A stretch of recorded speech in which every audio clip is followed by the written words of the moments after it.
il y a les justes et les impies, ou les méchants. Mes frères et sœurs, il faut bien écouter ce que je vais vous dire.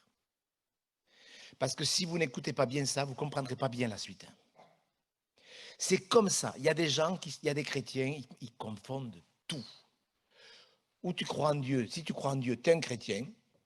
Si tu ne crois pas en Dieu, tu es un pécheur. Voilà, les gens, beaucoup d'églises. Il est chrétien, il est passé par l'église. Ouais, il est passé par l'église quand il est mort. Il est passé par l'église. Ah, mais il était chrétien alors. Il était chrétien. Il est rentré sur le stade de foot. Il a fait le signe de croix. Il est chrétien. Mes frères et sœurs, c'est beaucoup plus sérieux que ça. C'est des questions qui sont posées par le Saint-Esprit. Si le juste se sauve avec peine, que deviendront l'impie? L'impie, c'est le chrétien qui n'a pas de piété, ou le méchant dans la Bible.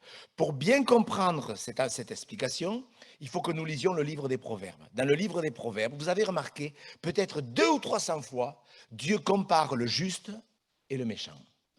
Le méchant, c'est le chrétien qui n'a pas de communion avec Dieu. Il ne veut pas de communion avec Dieu. Il va à l'église au cas où.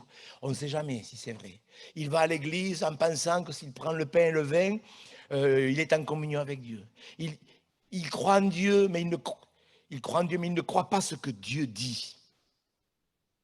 Et le diable fera tout pour que les chrétiens aient l'apparence de la piété.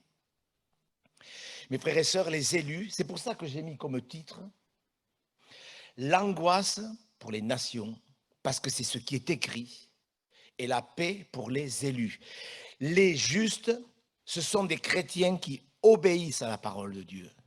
Quand Dieu dit quelque chose, ils le croient. Quand vous avez lu pour la première fois que les anges, ce sont des serviteurs de Dieu en faveur